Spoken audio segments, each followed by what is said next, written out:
What's going on, you guys? We got the 2017 Lexus RCF, and take a listen to this.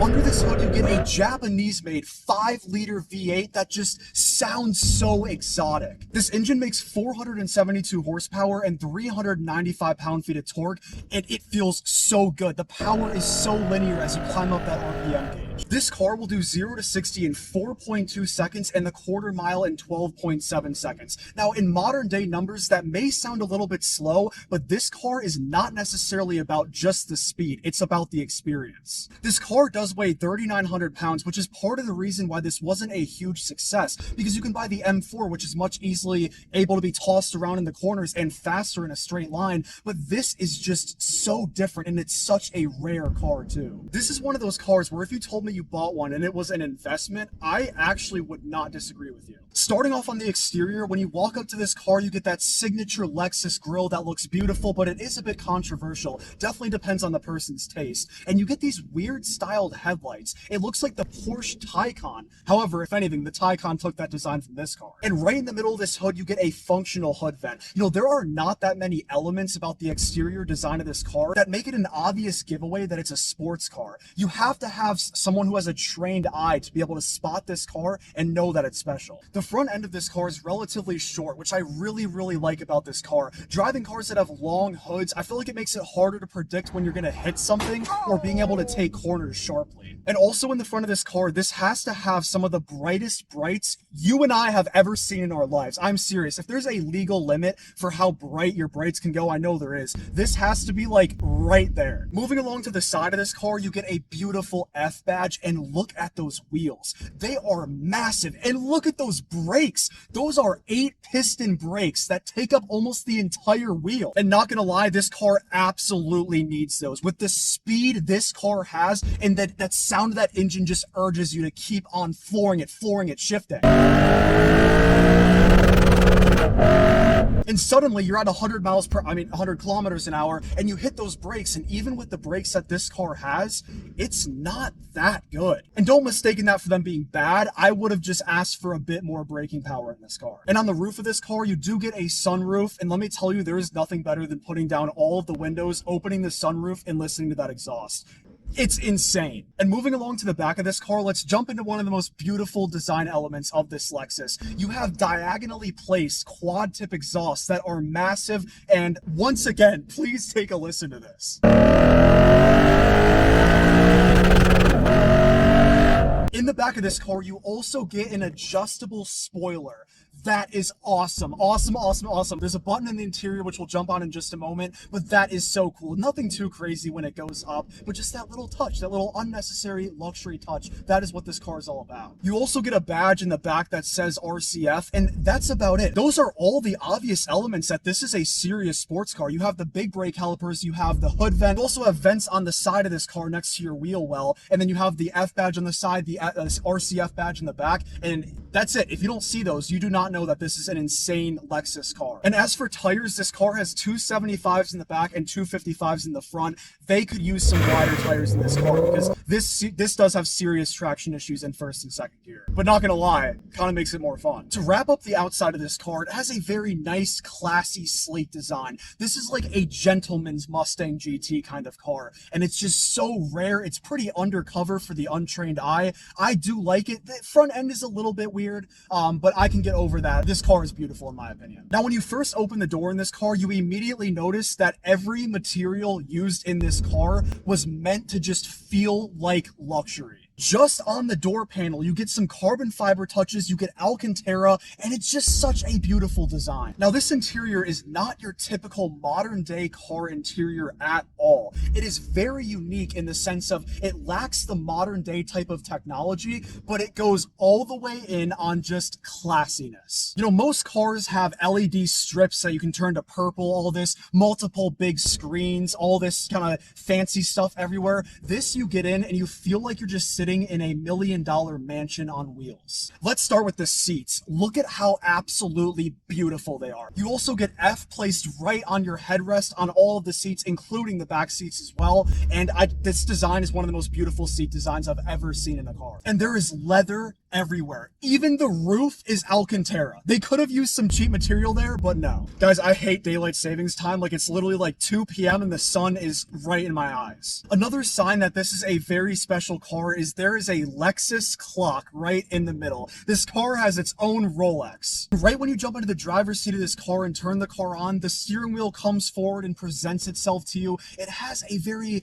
classic design. I don't know how else to describe it. I wouldn't say old school. It's definitely not modern. It's just classic. And the start stop button in this car is in one of the weirdest locations ever. You have to like reach up to press the start stop. I think that's very strange. Another oddly placed thing in this car is the paddle shifters. It's hard to actually notice on this video, but you kind of have to place your hand like that, reach out in order to actually press the paddle shifters. But you know, I'm not going to complain too much about that. They do have a very nice clicking noise though. Listen to that. Also, the gauge cluster in this car is very clock-like. I don't know if I like it that much, but it definitely fits the styling of this car. Just that traditional sort of classy design. It doesn't really look that sporty though. This car is definitely in a weird place because it absolutely is a sports car, but it absolutely is a luxury car. You can't have both though, because if you're a sports car, you need to be lightweight, you need to go super fast, feel good in corners, have a sporty design. But if you're luxury, you got to sacrifice some sports things. So it's kind of strange. That makes this the ultimate GT car though. I don't know why this isn't called a grand touring car. This could be something you take on a 5-hour road trip and you could literally just run through those gears all day. You do not need music. Please don't put on music if you get in this car. If you're wondering why, well, it should be pretty obvious. You have this. Yep.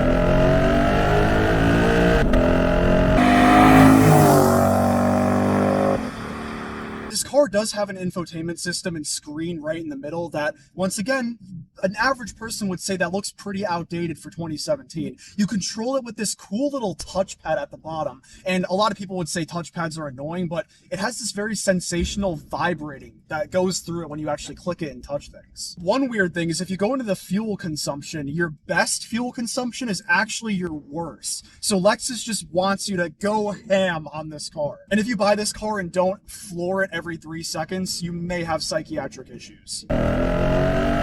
You also get carbon fiber right above your glove box, and carbon fiber, of course, same spot on the passenger side door. And this beautiful, beautiful blue stitching and white stitching that is consistent across the car. Most people would look at this interior as a whole and just say it's simply outdated. But I would say, no, it's simply classy. I'm using that word 100 million times, but that's the only way to describe it. Right in the center console, you do have selectable drive modes with this little knob right here. And you get 3 modes. You have Eco, you have Sport, and you have Sport Plus. The designs are kind of strange. I don't like Eco, the design of that at all. Again, I don't think Lexus wants you to be driving this car subtly. They want you to let other people know, hey, this is an RCF, you should get one. And get one you should. Oh my gosh. Again, I truly believe this car will appreciate in value. And if you're not just the average typical car guy that's like, oh, look at my Mustang.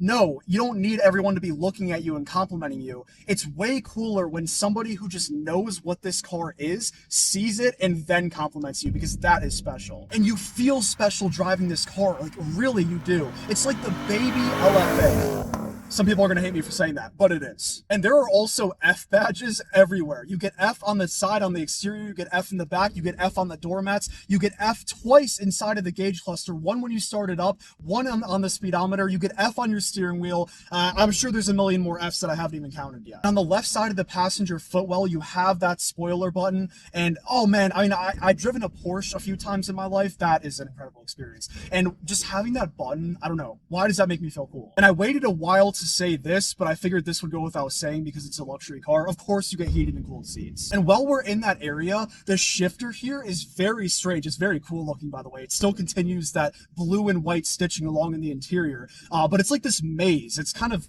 strange and weird to get used to as you go through the drive modes. Another very weird thing about this car is the parking brake. It's like a manual. You have to push your leg in, push it down, it goes in, and if you want to release it, you push that back in and it'll pop back up. Very strange. Also, this car has some of the most unique ambient lighting I have ever seen. The lights come in from a little cave. You can see where I'm putting my finger there. That's where the lights come out of. It's not just some basic LED strip like most cars. Mansions, like big houses, use that kind of design. And like I said, it's like driving a mansion on wheels. In the back and the rear seats, you also get that same beautiful, beautiful seat design. You have cup holders that you can hide. The seats are very small back there. That would not be comfortable for anyone on a long road trip at all. But it's nice to have them. Personally, if I designed this car, I would have gotten rid of them, saved that weight, and put the focus on making this car lighter and faster. Another crazy nice touch to this car is the temperature control is this little touchpad that is so satisfying to raise and lower. There is nothing that Lexus skimped out on this car. The turn signals are so satisfying to press. The volume button is so silky and smooth. And putting your arm, your actual bare skin on this little storage space in the center here, it's like so soft. All right, you guys, let's take 30 seconds and see how this car performs in the corners.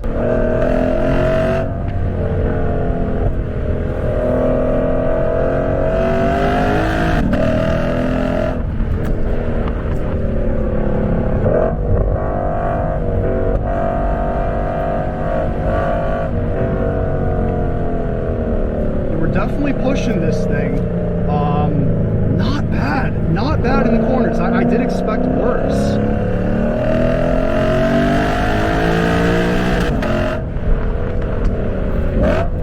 Oh, that downshift. Oh my gosh.